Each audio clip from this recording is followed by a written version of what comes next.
Welcome to our channel. Today we how to authorize Brevo for email marketing and lead monetization. Easy tutorial step by step clearly. First, open your web browser and navigate to the Brevo website. Log into your Brevo account using your credentials. Once logged in, locate the settings option in the main dashboard. Click on settings to access various configuration options.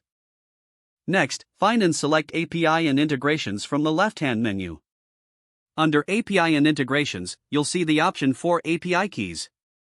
Click on API keys to view your existing keys or to create a new one. To generate a new API key, click the Create API Key button. A pop-up will appear asking you to name your new API key. Enter a descriptive name for easy identification. After naming the key, confirm by clicking Save. Your new API key will be displayed on the screen. Make sure to copy this key and store it securely. Now, move on to your email marketing platform that you want to integrate with Brevo. Look for the option to configure API settings or integrations. In the API settings, paste the copied API key into the designated field. Follow any other prompts to complete the connection process. Once you've pasted the API key, save your changes. Now, return to Brevo and access the email campaigns section. Create a new email campaign to test the integration. Follow the prompts to design your email and define your audience. Finally, send a test email to ensure everything is functioning correctly.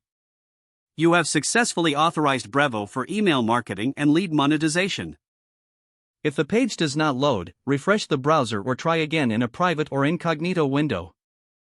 Make sure you are using the correct email address, then retype it carefully to avoid small typos.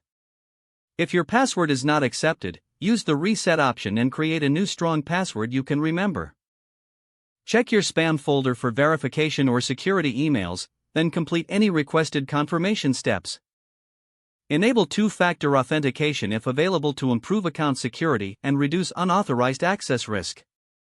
After signing in, review your profile details so your contact information and settings are accurate and current. If you see an error message, note it down and try again after restarting your device and internet connection. Don't forget to like this video and subscribe to our channel for more step-by-step tech guides.